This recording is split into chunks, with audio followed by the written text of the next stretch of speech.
Ladies and gentlemen, welcome to the Extraordinary Family Life Podcast. We are your hosts, Greg and Rachel Denning. Thank you for stopping by and listening.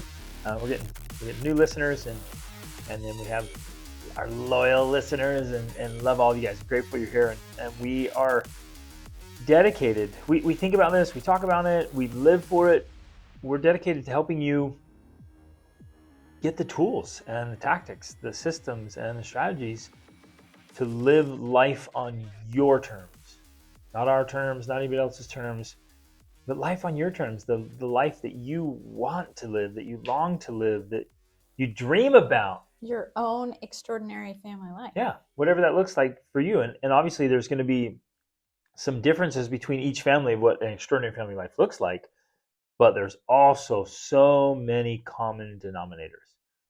And we'll use the same tools, the same tactics even, to pursue parallel dreams, is what we'll say. So, ours is specifically, one of them is specifically to travel extensively all over this beautiful world with our family. And you might have a little travel here and there and might love that, but maybe your dream is something else. But we can use the same principles and practices to build our dreams, even though they look different. Well, especially because ultimately that comes down to, at least for us and the people listening, it comes down to creating a certain kind of family culture and a family lifestyle, especially one that's filled with peace and prosperity and love and well-adjusted kids and well-adjusted family members, so that you have not only, because where we're different is, while there's lots of people out there talking about pursuing dreams and creating wealth and doing all of these things, but we're specifically talking about it as it relates to family life and the relationships that you have in your life, because in the end, that's what matters most. Like, nobody's going to get to the end with their Lamborghini and their expensive homes and feel satisfied if they don't have good relationships. So that's where the family emphasis comes in, is we want you to do all of those things. All the things you want to do, great, do those things, but not at the sacrifice of your family. And more importantly, I think, is with an emphasis on raising great kids, because that is ultimately the legacy you're leaving behind. It's the kind of children and the kind of family you create, and not that you create your children into being these little, robots or whatever that you design, but you help to mold and direct and mentor and guide them into fulfilling their own potential. That's the most important work you can do. And so that's what we want to talk about again today, specifically as it relates to chores and family duties. Well, yes, but also the whole underlying principle of like getting your kids to be engaged with life, to help out, to willingly want to participate in all the family responsibilities. Well, yeah, to be responsible and to take on responsibility. Exactly. So that they're ready and willing to take on even more responsibility when they become adults. That's actually, we talked about that yesterday with, I mentor a small group of youth, and we talked about that yesterday. I'm like, you want freedom? Be more responsible. You want to have a great life? Be more responsible. Like, prepare yourself for more responsibility. Right. And it takes some real strategy, and it does not happen by accident. Well, right, it's not going to happen just because you think it should happen, or just because you tell your kids to do it. You expect it to happen, or you tell your kids it should happen. It does not happen that way. You have to be very strategic in integrating it into your life and into their learning ultimately. And this isn't like homeschool or public school thing. This is just like life education. It has to be integrated in an intentional way if you want your kids to pick up these skills. And ultimately that's everything your Habits of a Successful Life class is about. But we really want to dive in today with, specifically as it relates to chores, I think, because I think it's maybe a concrete way of getting the picture of what we're talking about. Yeah, but that's way too small.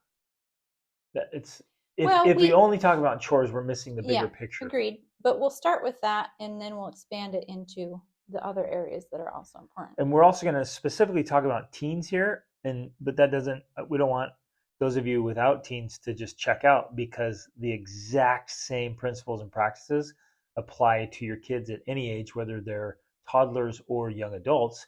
And in fact, the way to get them to be helpful and engaged as teens is how you treat them when they are young. So Absolutely. Please pay close attention.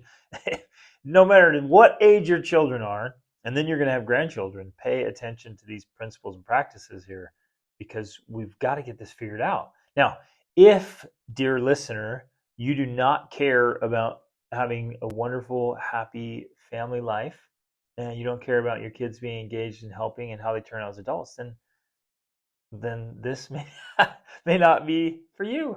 You're in the wrong place. If you have kids and you care about your relationship with them and how they turn out as human beings, this is your spot.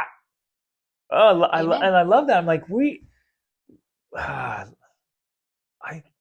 don't even know how to adequately articulate how much I love our life. And how much I love our kids. Yeah. And our family. It's ridiculous. It's amazing. It's ridiculous how awesome, ridiculous in a positive way, how awesome it is, and how much I sincerely love it. Right. And love all of them. Like, they are just so amazing. And for those of you who might be new to our audience, or maybe haven't met our kids in person yet, or us, we're not blinded by our biases, and we're just so in love with our own children and can't see anything else. I think they're perfect. We work with They're not. people all over the world every day. I specifically worked with youth for over 25 years. Well, and families for that long. So we're not just blinded here, hiding our own little corner and just thinking that our kids are the only ones.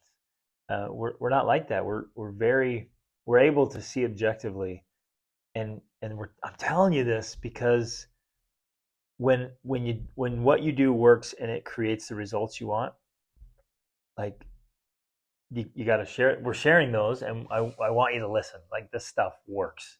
It works like a champ, and it removes so much unnecessary struggle and suffering. I think it's actually kind of a little bit ironic because for me, one, being higher in neuroticism than Greg. If any of you know about Jordan Peterson's personality test, we've taken that, and I have 56 times more neuroticism than Greg, and so I am more neurotic, meaning I focus more on the negative than he does. And because we do kind of live in our own little bubble in a way, I think I sometimes tend to view our family and their little, again, we're not perfect, and our children aren't perfect. Sometimes I tend to magnify those imperfections in a way that I feel like, who are we? Like, we've got nothing special here. We've got nothing going on, right? And then I'll be reminded by you or by someone else or by someone who says something or by some experience where I'm like, oh, no, yeah, you're right. We are getting different results here. You're right. The results are a little bit different. Not a little bit. That's your neurosis. A little bit different. They're massively different.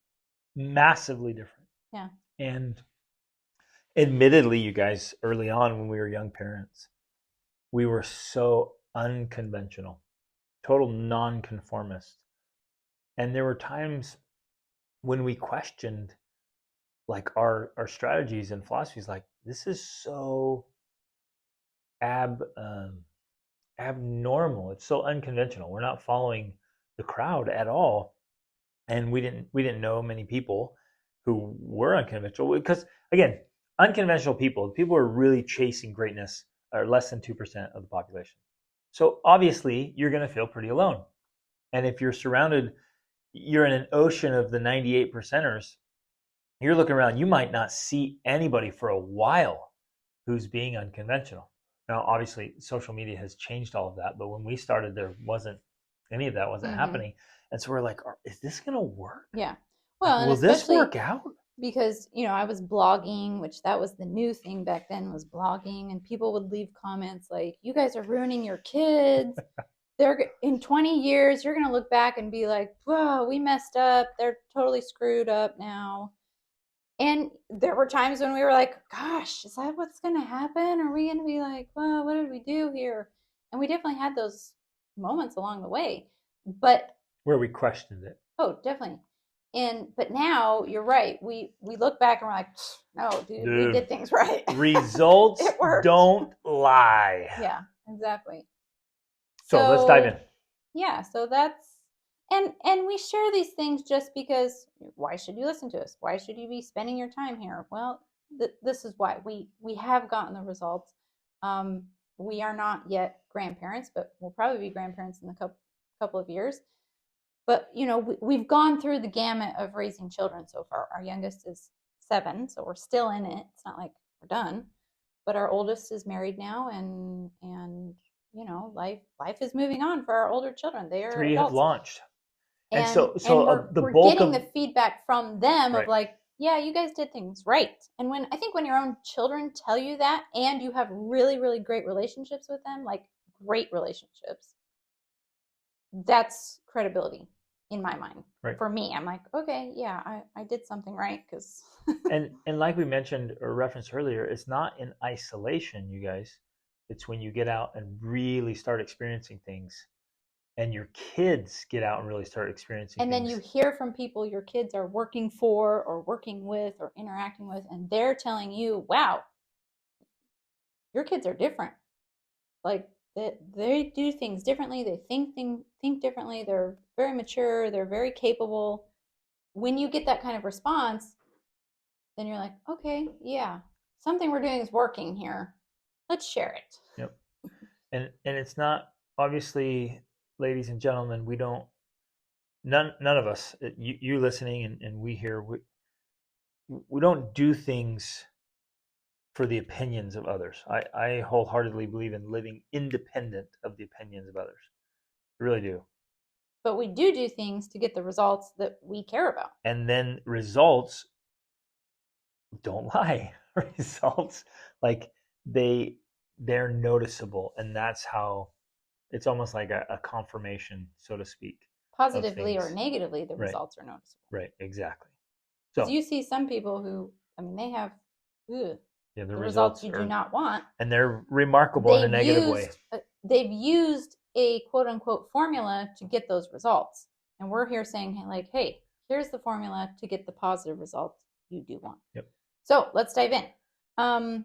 In my family charts and systems course, because I have a course teaching about how to do charts and systems with your family, because that was one thing that made a huge difference in our life. Like, before charts and systems, I felt like I was a mom without a personality. I was just a human being that met needs for everybody else and none of my own.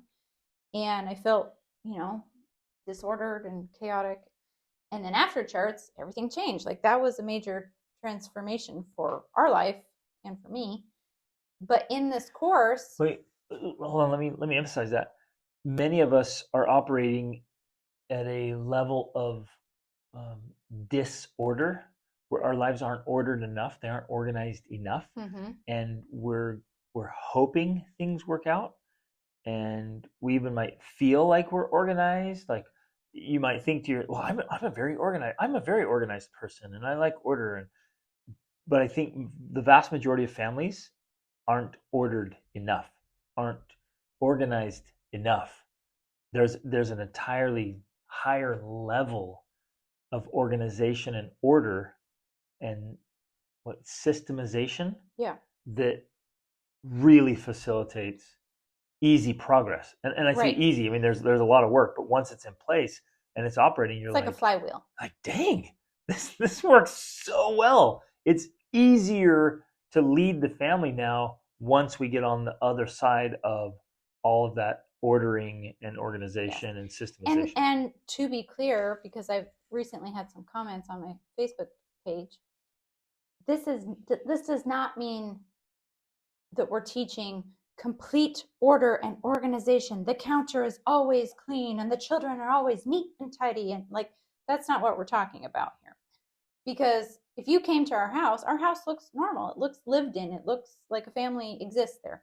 But we're talking about the kind of, it's almost an underlying order, an unseen order, a mental, emotional order, more than physical order. Not that physical order is not important. It is, but throughout the day, there's going to be a lot of disorder that occurs. It's the ability to put it back into an order that helps you to function. Exactly. And it's an ability to maintain throughout all of the chaos that occurs in family life, a mental and emotional order. Yep. Yeah. You make such a great point. We've seen so many families, and in fact, I was one of them early on, especially when you have toddlers. You're just like, oh my goodness, they are such mess makers. Why do we even try to clean up? Like, this is ridiculous. And I see lots of families that just throw in the towel. And carry that on into because I'm like, and again, you've heard it, like cleaning up after children while they're growing is like shoveling the walk while it's still snowing. Mm-hmm. That's true. But if we mentally and emotionally, like you're talking about, we just kind of, and physically just check out and be like, why clean up? Because they're just going to make a mess. That becomes the way of being. Yeah. And it carries on for years and then decades and becomes part of the family culture. Mm-hmm. Which then is a problem. You can't acquiesce into the chaos. Even though it's still going to be chaotic and messy, you still have to keep cleaning up. Right. Like, this is this crazy talk. You're like, why would I clean if they're just going to make a mess? Because if you don't, it's going to turn your head into a mess. Right. And your heart into a mess, and your family culture and your family legacy into a mess. So fully knowing that it's going to be chaotic and messy, you still have to bring order and cleanliness. If you try to go too far to the other side and say, we're always going to have a clean house, then you're not going to allow your kids to be kids. Right. And that's really unhealthy. And then if you go, like I was just mentioning, if you go too far to the other side and say, fine, it's just going to be a mess. We're just going to live in a sty like pigs. That's too far. Right. And that's unhealthy. Well, and that's why I love the yin and yang. Back to that again. Like, I love to use that symbolism, because if you think about it as a circle on the ground and you've got the white and the black, well, there's always a little bit of black in the white, and there's always a little bit of white in the black. But the perfect balance is like having a foot in both. You've got a foot in order and you've got a foot in chaos, and that's good. Or even walking in circles. You go to the white and you come back to the black, and you go to the white and you come back to the black, and you're moving back and forth, and people are like, you're inconsistent. You're not one or the other. You're wishy-washy. And like, no, actually, I'm very balanced. Yeah. And sometimes I'm standing in the white, and sometimes I'm standing in the black, and you're going back and forth. Because that's family life requires that. That's life. Especially family life. Yeah, that is family life right there. Yeah. So when you do a big cleanup party and everything looks clean and great, you move way to the white side. And then you're like, then family party, pillow fight, and or dinner. All you got to do is have dinner. I know. You have dinner, and it's like, okay, there's a mess. And then you do a big cleanup, and now you're like, oh, it's clean, but it won't be clean for long. Well, this is fun because it actually brings us to the topic in a way, because it's been on my mind, because I'm going to specifically talk about teenagers and getting them to be actively involved, because at this moment in our life and the family stage we're in, our 13-year-old son has primarily taken over the responsibility of keeping the kitchen and living area clean. Like, he's taken that over for the past couple of weeks. He's doing such a great job. He's doing a great job at it. Now, ironic, I'll throw this in here as a disclaimer. I think, this is the dad side of me talking, he has leaned into some domestic help so he doesn't have to come out and do the hard manual labor I want him to do. Yes, that's definitely part of it. It's totally normal. When you're 13, you're like, yeah, if I can avoid the heat and the sweat and the blisters by helping mom, I'm all over it. But at the same time, I'm totally appreciative of it, because if you guys have listened to our other episodes, we're in the middle of, we've just bought our resort here in Portugal, and it's our home base. It's also a world schooling center for families, and so there's places to stay, there's rooms, there's communal kitchens and communal spaces. And so I have been busy working on that project, and so I'm very grateful to have his help, especially because right now we only have 4 kids at home. Our oldest daughter has been out helping you more outside and doing more of the outside projects. And he's been inside keeping order in our main living area, which to me is very important. Like, it's very necessary. So, well, there's something interesting there with the dynamic of okay. So now we have 2 that have moved into their 20s, so they're no longer teens. So we have 3 teens right now. With those that are at home, yeah, it's been our daughter who's been out training our big old massive slobbery dogs that we're training in protection, and she adores it. And she's been out doing the hard, dirty work with me. It's been fantastic. And then he has leaned into helping you. And I only point that out to realize, like, we don't have to slip into traditional thoughts or roles around boys and girls, but then it'll switch back to exactly. Because she also does a lot of meal preparation and baking, and she is just a woman, and just as beautiful and sweet and tender. But man, that girl can be tough as nails, and so can he as well. And so you're going to watch them again. Gosh, that the yin and yang is so important here. You're going to watch them go from white to black to white, and keep switching, and it's okay. And you're facilitating and fostering and cultivating the masculine and the feminine in the same person, in all of them. Yes. Yeah. So anyway, so back to the comment. One of the things he's been saying to me recently, which I think is so funny, because it's definitely the way I have felt for many years, because he'll get everything all cleaned up, and then we come in and we have lunch or we have dinner, and then it's a disaster again. And even if we kind of clean up after ourselves, which we try to do, there's still plenty of messes that occur. And so he'll be like, I just cleaned up after you guys. I gotta do it again, right? Oh, that's so awesome. Okay, that personal experience right there is going to help him understand your frustrations as a mom. Oh, absolutely. But man, he's going to understand. He's going to be a better husband, because he's be like, yeah, babe, I know exactly what you're talking about. Exactly right. I just when I was in charge of the kitchen. Yeah. So it's a really great skill. And so with that, laying that out there of what's occurring, I want to talk about, well, what are the specific strategies that have helped us to be able to get our children to do these things? Like, what is it that at this point, he literally he gets up in the morning, he does his morning routine, which we can talk about strategies of how I get him to do a morning routine, but he willingly of his own does a morning routine. And then basically from then until bedtime, he is working for me, literally working on all the projects I want done, including what we mentioned, keeping the house clean, cleaning up everything. And so that we're clear here, because people are like, what about school? What about education? Yeah. There are educational things happening right now, but we're on a little bit of a pause. We're taking our own summer break. Exactly. So many people take, you have winter break from school, or you have summer break from school. We do school stuff and educational stuff year round all the time. There's never a graduation from education in our family. We will take specific pauses when we're focused on other things, maybe in really intensive travel, or right now we're learning insane amounts of everything, trying to get an entire resort ready inside and out, and he's participating in that. So there's a different form of education right now, right? Including animals, because we also have 2 pigs, 3 geese, 4 ducks, 7 chickens, and 3 lambs, and 2 goats, plus 3 dogs. Everybody's learning about so animals. We're learning a lot about that. Well, and we've had a few animals die already, which is the natural path. When you have more and more animals, they die. And what a difficult but important lesson for animals to die. Right. Well, and to reproduce, because our little ones are like, why is he on top of her? Yeah, exactly. Just this morning, Sanji, who's 7, she looks out the window and she's like, whoa, look, that's so cool. There's 2 birds, one on top of the other. That's amazing. Why is the one bird on the other bird?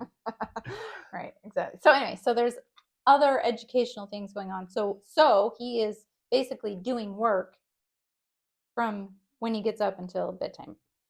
So we're going to talk about that. Why and how, in conjunction with a question that I received in my family charts and systems course, coming back to that, somebody asked, I have a 17-year-old, but this applies to 13, 14, 15, 16, 17, 18, 19, whatever. It applies to all the ages, who's not motivated. Like, I've made a chart. They're not motivated to do it. How do I get it done? How do I get them to be motivated?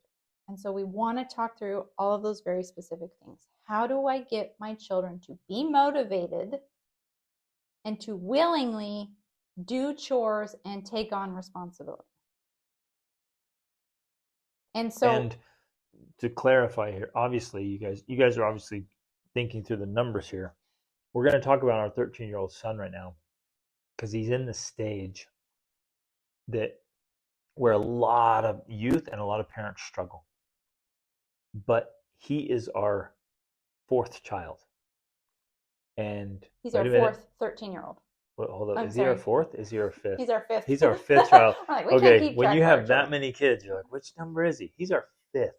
Our fifth 13-year-old. There are 4 siblings above him, and all 4 of them are absolute rock stars when it comes to helping carry the load in the family and do hard things willingly with a good attitude.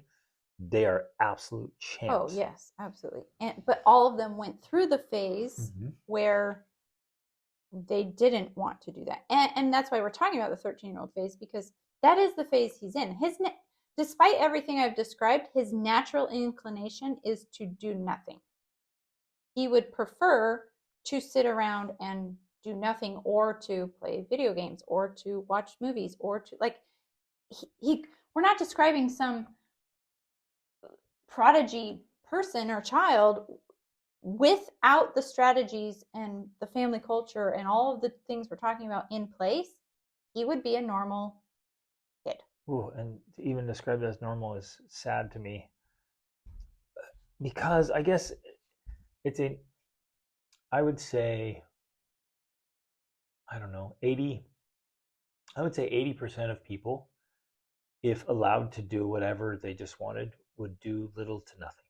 Yeah. There's just part of, maybe it's the 80-20 rule. There's just part of humanity. It's just like, if given the chance, they would do nothing. I will do the least amount possible. Yeah. And maybe some of you listening are like, yeah, I'm in that same group. Give me a chance to do nothing. I'm going to sit down and do nothing. Like, we want to avoid exertion. We want to avoid effort and discomfort and inconvenience. It's just, there's this part of us that's like, ugh, I'll do nothing. And I think it's definitely a part of that coming of age process, especially for teenage boys, especially for boys. And if not directed in the right way, that's when they develop these habits that take them down this path of do nothingness into adulthood, late teens, early 20s, right? And now 30s. The 30s. And you still, so this is relevant, because some of you listening have young adult children who are still acting like 13-year-old boys, and that's exactly why. They were never led out of a temporary stage, right? Of what's the stage? It's like inertia. Inertia. Like, they're just stuck in. I would like to do nothing. Do what's easy and comfortable. You're just like in the spotlight. Avoid effort. Wait, why would I do something that takes effort when I can do something that doesn't? Right. So I think I'm going to simply describe the process that has occurred, and this is a similar process that I would say we have used with at least, if not all of our older children, at least half of them. We have used a similar process because, like we said, our kids are not abnormal in that they don't have the normal human tendencies, and that they wouldn't be normal, quote unquote, normal children doing normal things if it hadn't been for specific intervention. When we like to use the word intervention, because that's truly how we believe that's what we believe it is. It's intervening into a course, a path that could lead in a direction that they don't want to go and we don't want them to go. Well, let's point it out. It is intervention, because every human being in the human experience, you're either left to a strategic action or default. Mm-hmm. You're either being proactive and active, or passive and inactive, right? And reactive. So the default setting for every human being is mediocrity at best, and often much worse than mediocrity. It's just absolute disaster. It's a dumpster fire and misery.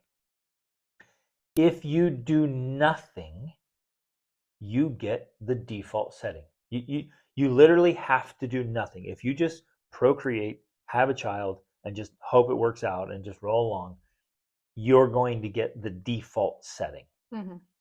But this is true everywhere in life and nature. If you want a garden and you go out and you mark off a rectangle in your yard and say, this is my garden, and then you walk away and do nothing. Well, even if you threw some seeds on the ground or planted some seeds. Yeah. You're like, oh, yeah, if you throw out some seeds or whatever, and you're like, hey, there's my garden, and you walk away and leave it, it is not going to be an awesome garden. It's not going to produce what you want it to produce. Even if you planted, because the weeds will overtake it and what you plant will die. It's not going to thrive. Nothing's going to happen. So if you leave it to default and be like, yeah, that's a perfect metaphor. I put seeds in the ground. I cleared it and put seeds in the ground. It's like, oh yeah, we procreated. We have a kid, and hope this all works out. We're parents now, yay! And then it's all going to work. No, your kid's going to end up like your garden. Like it's just an absolute disaster full of weeds. But the same is true with your body. If you have a body and you're like, okay, I have a body. I'm an adult now. I'm just going to let my body do what it does. Oh my gosh.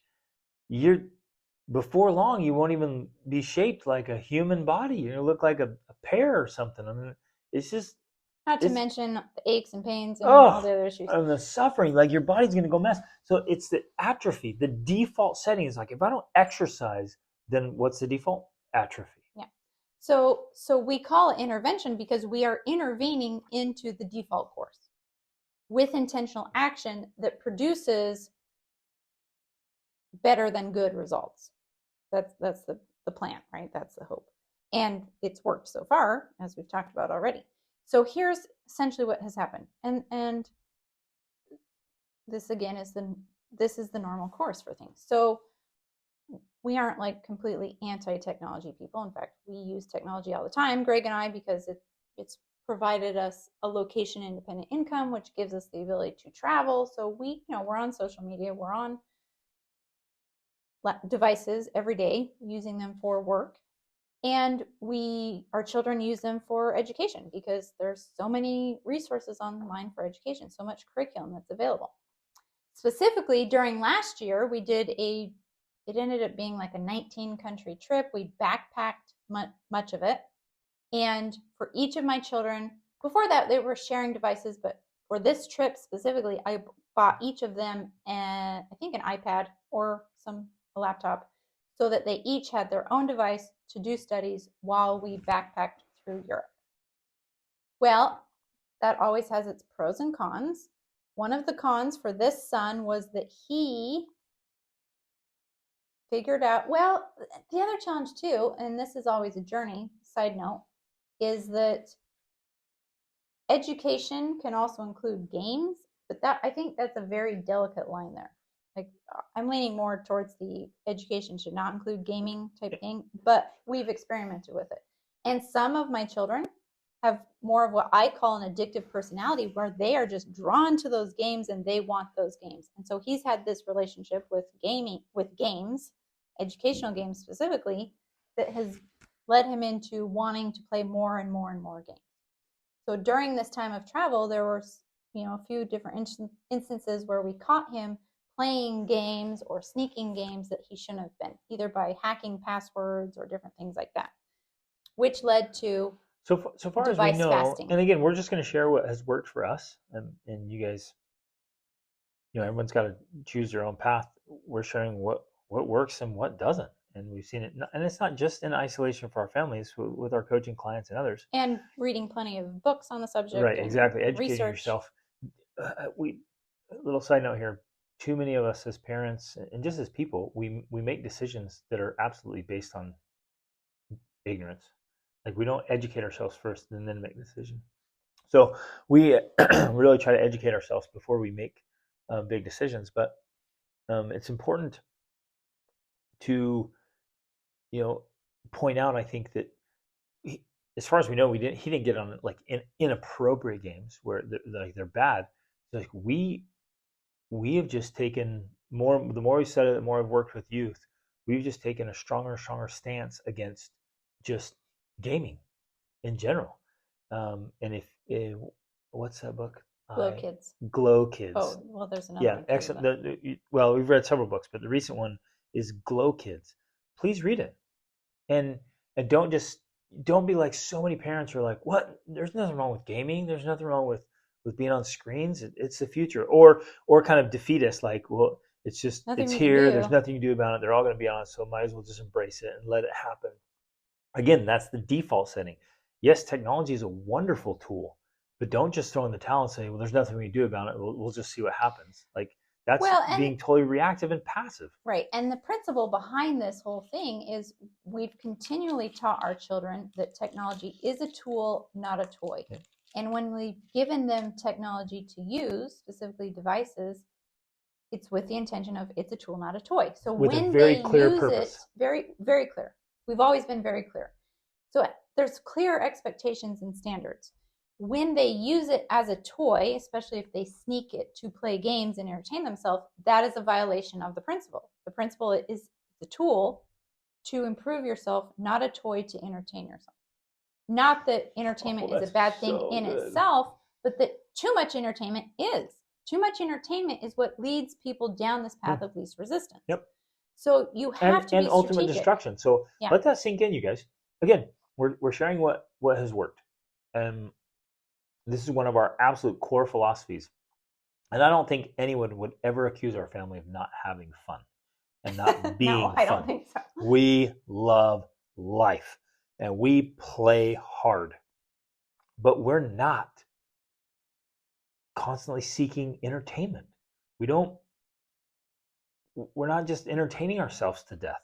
Well, and there's a whole lot of science in there as far as dopamine levels and dopamine baselines, and like we could geek out about that, but that's a whole nother thing.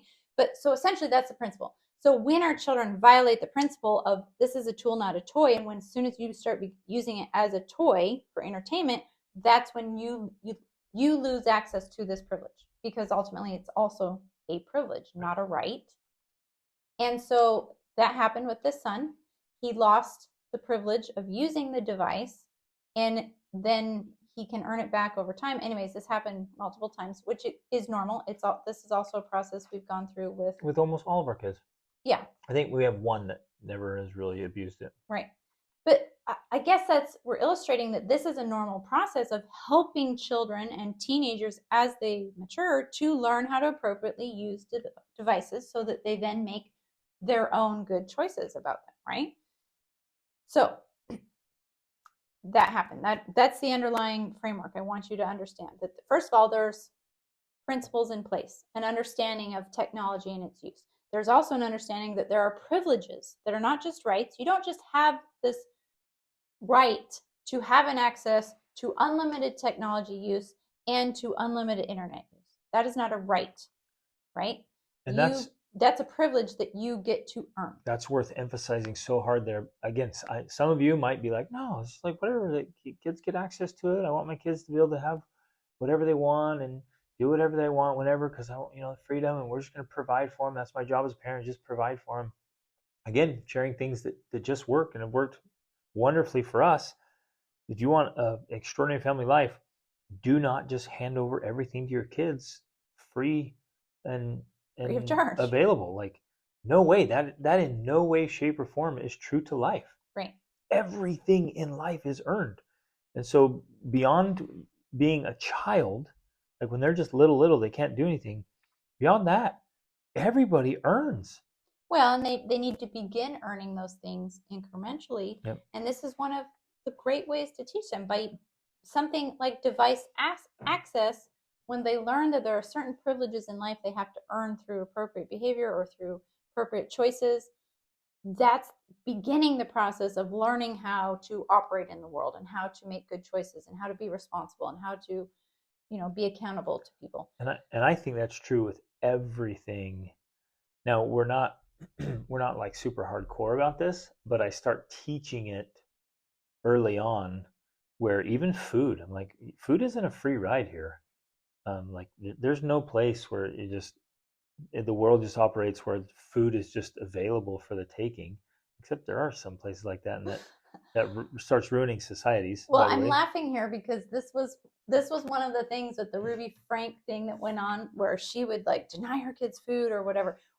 We're not talking about that. Okay, so then you take a principle that could be so powerful and it gets all twisted and weird, and then you're like, are you guys nut jobs and depriving your kids of food? I'm like, no, our kids will out eat anybody. And they do. Under the sun.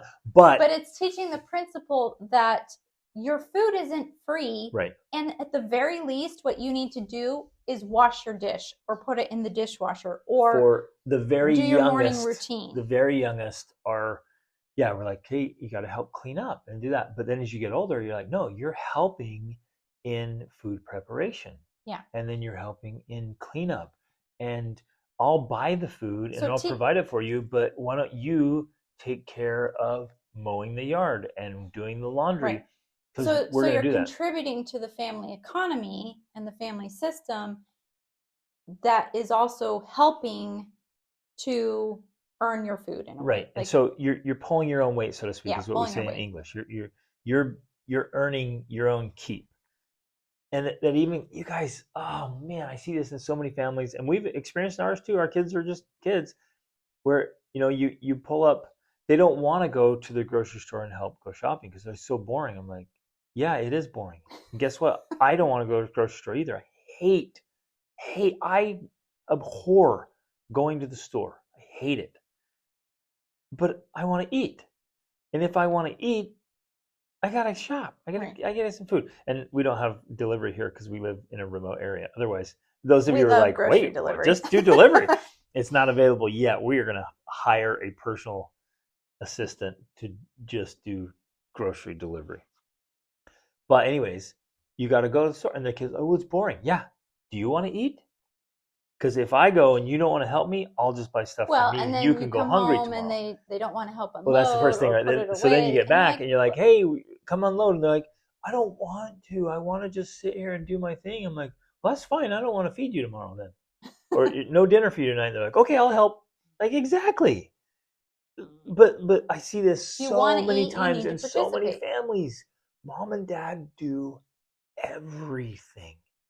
They pay for the food. They go shopping. They come home. They put all the food away. They prepare all the meals. And then they clean up afterwards. And all the kid has to do is show up, eat some food, and then go back to whatever they want to do. That is the most messed up family culture I can think of. And I'm not trying to make you feel bad. Extreme. Not the most. Oh, that's not the most messed up. That's right. But that's leading to a very messed up thing because it's teaching these horrible, horrible principles and practices. And again, I've been working with kids very closely for over 2 decades. And I can tell immediately when they come on trips, whatever, I'm like, this is the most entitled brat I love them. I totally love them. I love you. But you are an entitled little brat. And you've not been required to carry your own weight. And you somehow think things should be done for you. Like, that is the most messed up mindset and mentality. Well, it's not empowering them for a life of responsibility. Mm-hmm. And ultimately, it's disempowering. You are disempowering your children when you have that kind of culture. And so at the very least, based on what we're talking about today, how do you help your teens do chores? You can't just provide everything for them without, at the very least, explanations and expectations. They need to have it explained to them of how the world works and how you expect your family culture to work. I expect you to help out because I can't do everything myself, nor should I. And this is how it works in the real world. You have to earn your keep. You have to earn your room and board. And that idea empowers them to be more competent and more capable. And obviously, it's an uncomfortable idea. Yeah. That I don't think anybody likes. Let's say, for example, unless you're like sadistic in a way, you enjoy torturing your children and making them uncomfortable. But like a perfect example is like if I don't feel like it this month and I just want to just sit around and binge watch Netflix and just do what play I some want. Video games and I just want hang to out I with just your want to take it friends. easy. And then I'm like, well, oh shoot, I don't have any money, so I can't pay my utility bills or the internet. And so I call the utility company and be like, hey, you guys mind like just keeping the power on and stuff? Because I didn't feel like working this month. I was just doing other stuff. Like nowhere in the world is utility company be like, oh, you didn't feel like it? Oh, you won't feel well? Yeah, no problem. That's okay. We'll give you a free month. I'll cover it for you. you. We got this. We will keep providing utilities for you just because we understand that you didn't feel like it. Yeah. And or that it was hard for you to work. Oh, it was tough. You had a tough month. No problem. Don't pay your bill. Like, go find a cell phone company or any company that'll do that. It seems like a silly example, and yet I feel like there are many parents taking that same approach, where their kids don't feel like it, or they're having a hard time, or this or that or the other. And I get that. We're not talking about being uncaring, unempathetic parents, because we're not, and we don't believe in that. But you can be caring and empathetic and still hold a standard and say, sorry, you still have to help out, because I don't feel like working every day, and I still do, so that I can pay the bills. Again, not to be misunderstood. If our kids are sick, we're like, stay in bed, rest. Yeah. Like recovery, whatever. But if they're just, you can just tell they're being lazy. I'm like, sorry, man, that it doesn't fly. There's days I get up and I don't feel like doing what I need to do, but it's irrelevant. If it has to be done, I do it. Right. So anyways, that is the underlying framework. Hopefully you're getting this picture, because I'm stacking on top of it. Then, of course, there's the device usage. There was the misuse of device usage, which resulted in a device fast for this kid. So all of this, I'm telling you these things because all of these play into helping a child to be motivated to do chores. And with the understanding that motivation is going to change depending on different circumstances, right?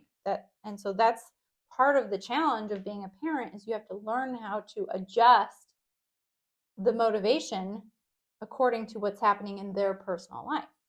I'm kind of chuckling right now because I can imagine some of the listeners going like, oh man, I was really hoping this episode was just like a simple 3-step process to get my sorry, parenting is more complicated than that. It's so complicated. But if you want to have phenomenal kids, do the phenomenal results, you got to do the work. Do the work. Okay, so leading up to where we are today, he was on a device fast, but then we took on this big project. But this would apply whether you have a big project or not. And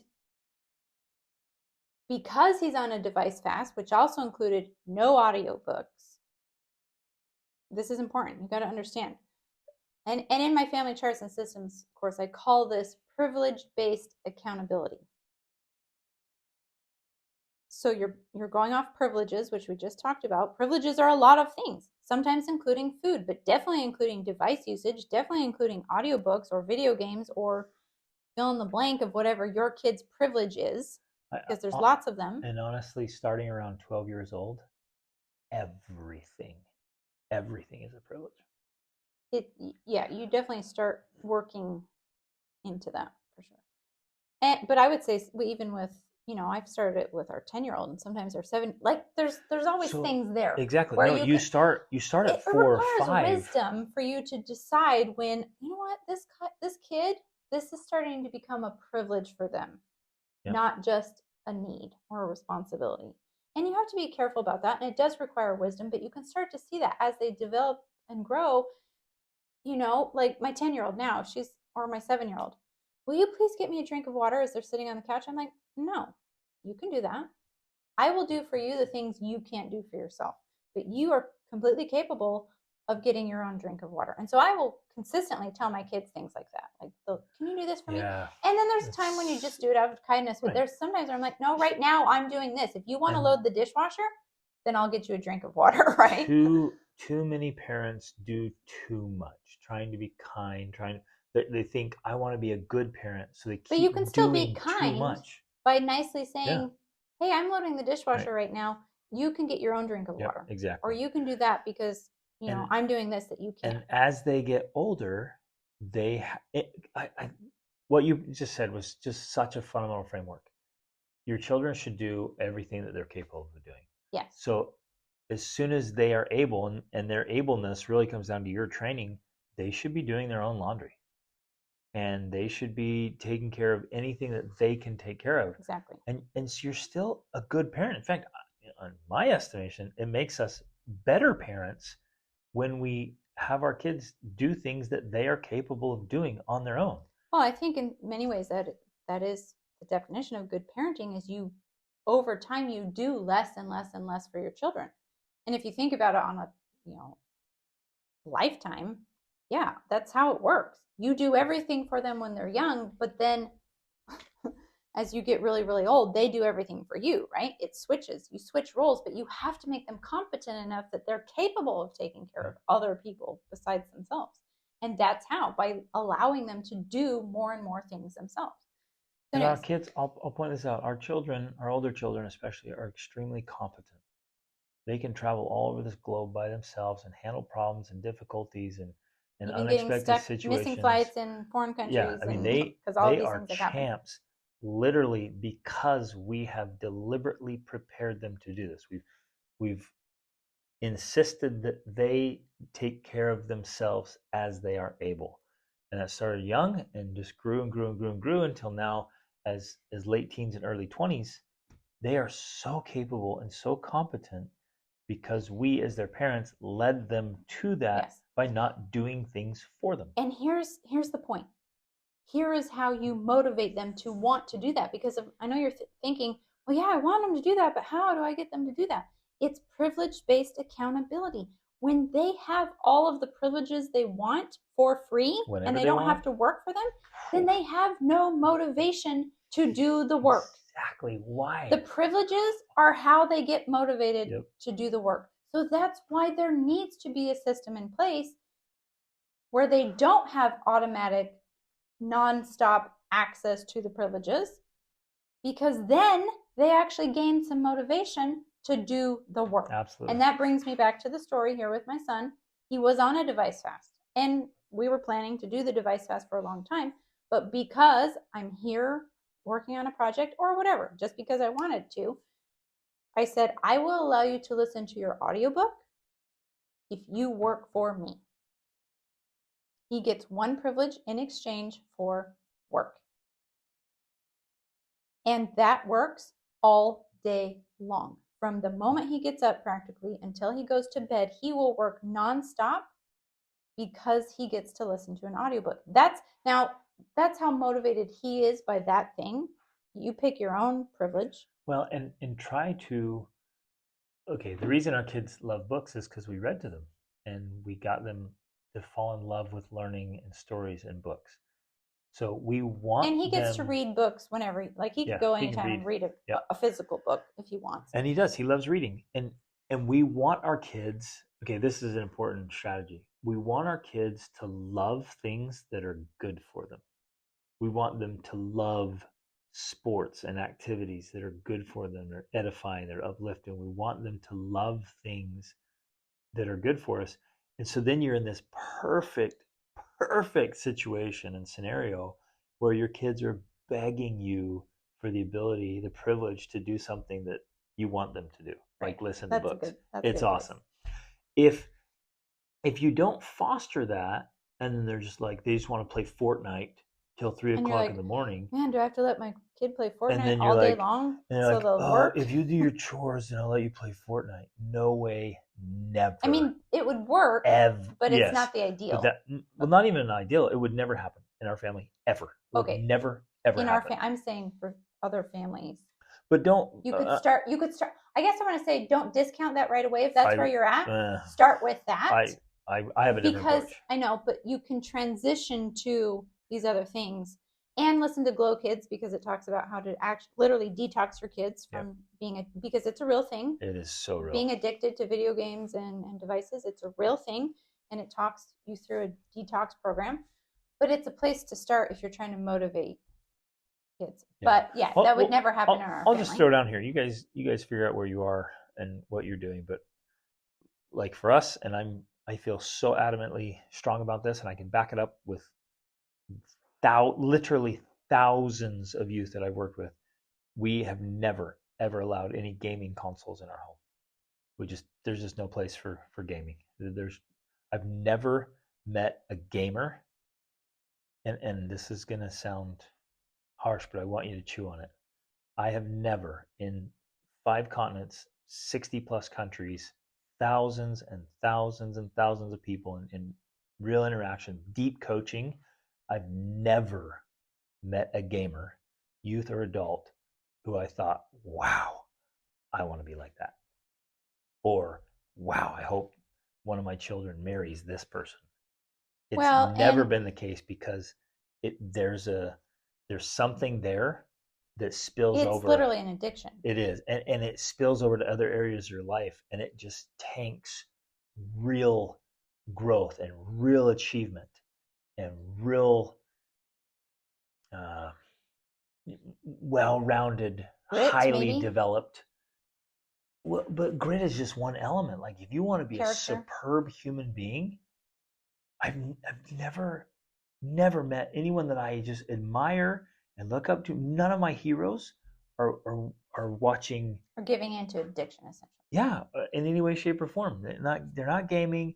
Most of them don't even own televisions, and they're not into that kind of entertainment. And this is not to discount, because we also truly believe that Thoreau said every human being is my superior in some way. This doesn't mean they're not good people. Right. This doesn't mean that they're not, a good human being. Exactly. It has nothing to do with that. But there is an element of addiction that, while I understand it's a very complicated subject, that it weakens character. Yep. Especially if you give in to the addiction.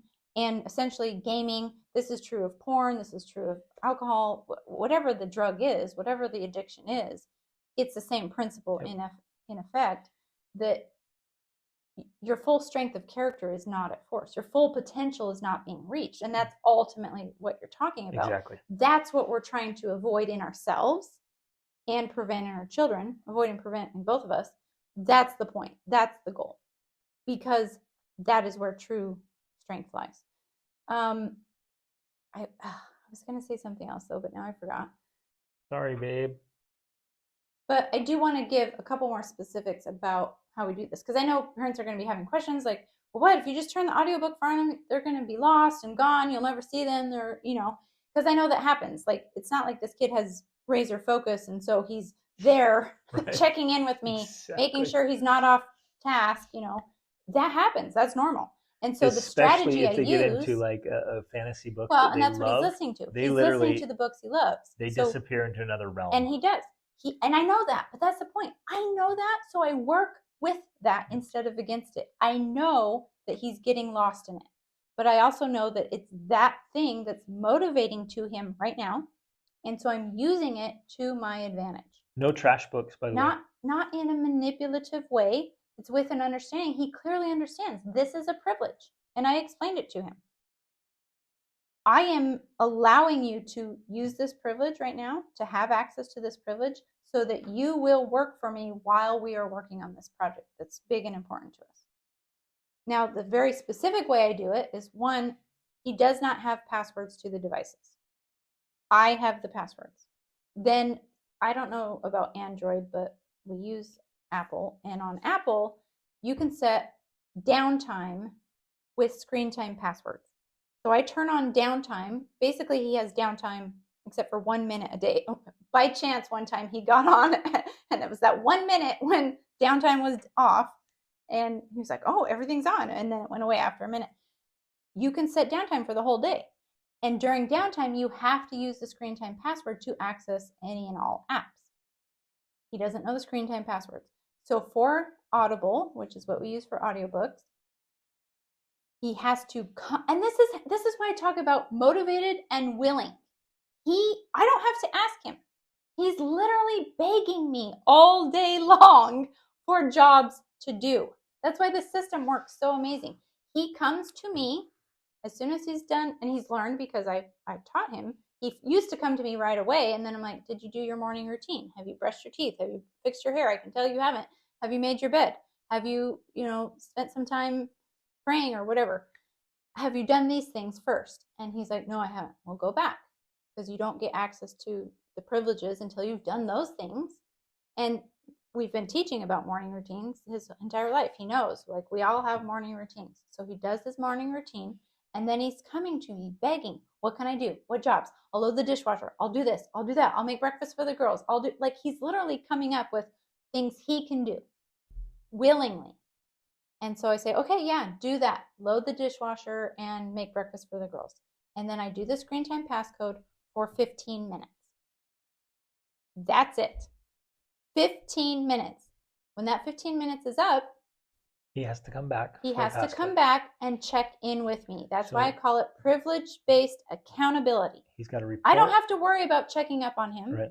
I don't have to worry about following him around and making sure he did what he said he's going to do, because as soon as that 15 minutes is up, he comes back to me. He will search far and wide. He goes, I mean, we are on 15 acres here and this giant property and this giant house, and he will literally climb all the stairs and go everywhere looking for me. Good exercise. Yeah. Good searching skills. He's not sitting around on the couch being lazy. I love that. He's up and down and everywhere looking for me, and comes to me, and then I say, did you do the things I told you to do last time? And he'll check in and he'll tell me, yes, I did it. Or no, I'm almost done. Or I forgot sometimes. Be like, okay, we'll go back. And sometimes I'll say, we'll go back and do it. You don't get more time until you finish that. Right. Which is absolute genius, because ultimately the ideal is that it is each person's responsibility to do good work and report back about the work done. Right. Our societies, our families, it's all messed up. We have managers in the workplace that are hovering and micromanaging and checking in and making sure people did what they do. Working on my own projects. Exactly. I'm not even there to check to see if he's doing what he's supposed to do. So then he comes to me, and then I say, okay, what are you going to do now? Or he'll ask me, what do you want me to do now? And so then we come up with the next job he's going to do, and I give him another 15 minutes. I do that 15 minutes at a time, all day long. That's extremely interrupting to you. It is, absolutely. And yet, and a lot of people will be like, no way I'm going to do that. It's bothering me. It's interrupting me. It's simply by being bothered by it, they wouldn't do it. And there's definitely times when, I'm tempted to feel that way, but then I'm reminded of, like, wait a second. He's literally asking me for jobs to do. Yep. He's literally asking me for work. You have a 13-year-old son who's eagerly looking for work. Exactly. And looking for you to report on the work he's done. And all it costs me is a couple of minutes of a screen time passcode and an audiobook. Yep, and being interrupted 4 times per hour. Right. And so, yes, it is convenient for you. And yes, it could be, quote, bothersome. But that's the point. Mm-hmm. A little bit of discomfort now, a little bit of interruption now is ounces of weight compared to the literal tons of weight it would be if this kid went down a terrible path. Right. And a path of destruction, which many, many youth go down. They get into drugs or alcohol or porn or because one of the things I was going to talk about is that there is, in the book Glow to Kids, it talks about it, and you were aware of this firsthand way before we even read this book, that there's a direct connection between all addictive things, all things that are addictive have a connection. Because essentially in the brain, addiction is the same. It doesn't matter what you're addicted to. It looks the same in the brain. Right. So if it's alcohol or drugs or porn or video games, it's the same. And so you have personally seen a lot of connection between addictions to video games and addiction to porn, especially in young men. What I saw among Christian boys, and I only mentioned Christian because these are good families who are trying to do the right thing. They're trying to be good families. It wasn't families who are just like, do whatever, nothing happens. These are families who are trying to be good, principled, high value families. So they were monitoring what their kids were playing and how they're doing. They weren't doing the terrible games. So again and again, even I saw Minecraft this over years. is what they were doing. Well, that's what I found. I found a direct connection between Minecraft first as a little boy and then porn as a young man. It was just one. It was just a jump, and the jump was just adolescence. It was just puberty. They would play Minecraft and get addicted, so they created the hard wiring for addiction in their head. And as soon as they hit puberty, they switched to porn. And I just saw that again and again and again. Because of the wiring in the brain, because of the addiction wiring is essentially the same. And so the medium changes, and that's it. So the point is, there's interruption, there's annoyance, there's potential irritation. Hashtag worth it. It's worth it. And the reason we say it's worth it, because I know that you might be thinking in your head, well, if he's motivated just because of the audiobook, that doesn't carry over to being motivated for the sake of doing the work itself. Excellent question and argument. Yeah. And I may not have an argument against that, except for the fact that it's worked. Okay, here's for why. Our kids. The argument we have is proof and results, and results don't lie.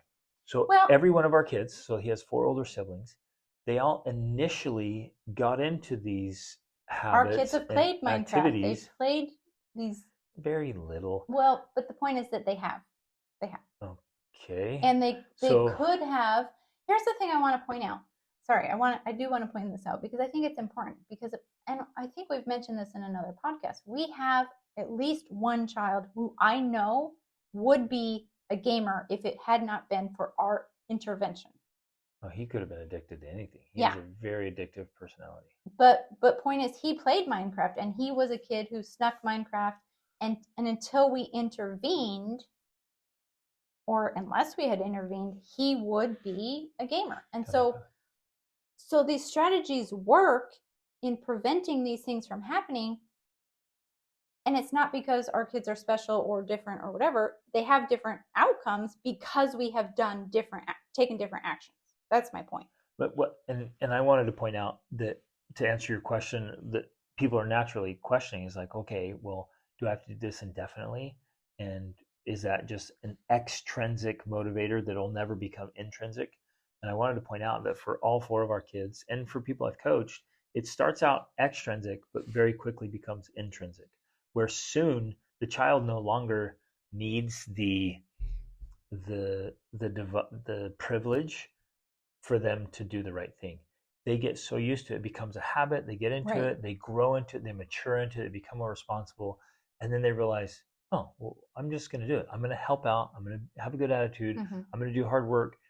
And eventually they literally need nothing. They need no, privilege. They need no stimulus from us. They just get up, they get after it, they do their stuff. When you say, hey, will you help us? Absolutely. And they come and help, and they don't need anything anymore because you keep teaching them, you keep reiterating it, and they get in the habit of like, well, I get up and I get about work because that's what a good life looks like. Right. Well, I want to disagree with you in a little bit here just to emphasize a point, because you're saying they don't need anything from us, and it just that happens. I don't think that's entirely true, because the other thing that is happening is, yes, he is externally motivated right now to do work. He's motivated by the audiobook to do the work. But the other thing that's happening along the whole way is me saying things like, hey, I don't want you to just be motivated by the audiobook. I also want you to, because I will intentionally at times say, no, go do that thing without an audiobook. Yep. Go feed the animals without an audiobook. And then I emphasize, and I want you to have a good attitude about it, because remember that this is a privilege. And if you want to keep having this privilege, you need to do some of the work I ask without the audiobook. The other thing we do intentionally is we praise him. We give him feedback and say, I'm so proud of you. You've been so responsible. You're doing such a great job. So grateful that you're doing this. It's so helpful. It's so needed. Like, we're emphasizing all of the internal reasons, the internal motivations. We're emphasizing those. And you're right. Doing the behaviors, actually doing the work, right? Rather than sitting around and doing nothing. It gets him into the habit. It gets the biochemistry going. It gets him used to feeling good about working. Exactly. It gets him used to being active. And so you're creating the habit and all of the biochemistry that is then literally training his body, brain, mind, emotions to, if you want to use the word, get addicted or get used to or be conditioned to doing these things, doing the work, along with the praise and the encouragement and the positive feedback. All of that goes into working and creating what you were talking about, this thing where it becomes natural and normal for him to do that. And that's happened with all of our kids. And of course, the underlying current is that we're also modeling. We're also setting the example. We're doing that. So he sees it from us. He sees it from his older siblings. We are actively engaged in a good life, and we're working doing work all day long like he is. We're not sitting around telling him to work and then saying with a good attitude. I mean, we're all over it. So it's no shocker to him that we, like, this is how we do it. So just in this stage and this temporary period of training or conditioning, trying to emphasize it, we're using a specific extrinsic or external motivator, a privilege and accountability to get him through this temporary state where he realized, oh yeah, this is how we roll. And so when I said I said earlier, like, you don't have to do anything, like our older kid, like our son Kimball, he's 18. Like, you don't have to do any accountability with him. You don't have to ask him. I don't have to with our 17-year-old either. With any of the older ones, you just say, hey, can you help with this? Absolutely. In fact, it's even so good sometimes that they just notice, like, oh, that needs to be done. They just do it, and they help out. And so it leads to the ultimate goal of them being attentive, aware, helpful, capable, willing adults who, it's awesome. It is awesome. And so this is one specific strategy that we use to help get them to that place. Well, and I just want to reemphasize that for a minute, because I think that's important, that it is essentially training. Just like an athlete trains they don't train by sitting around and talking about and thinking about and being lectured about doing their sport. They get trained by actually doing the sport. And so in a way, that's what we're doing. We're using this external motivation to train them mentally, emotionally, physically to do the work, so that then their body, their mind, their emotions gets used to doing the work. It's a similar process, but if you just let your kids do whatever, thinking, oh, they'll grow out of it, the reality is they're not really going to. They're not going to just naturally grow out of it. They have to be trained out of it. And it goes back to that quote that we love about Archilochus.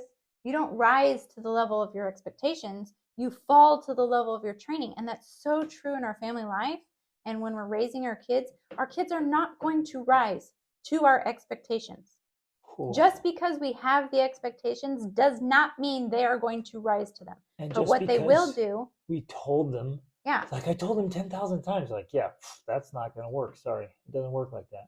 But what they will do is they are going to fall to the level of their training. And right now, specifically in this example, our son is in training. He is being trained to work, and he's going to fall back to that work when he's 14, 15, 16, 17, 18, 19, because he has been trained to do it now. So he will know how to create and generate results that matter.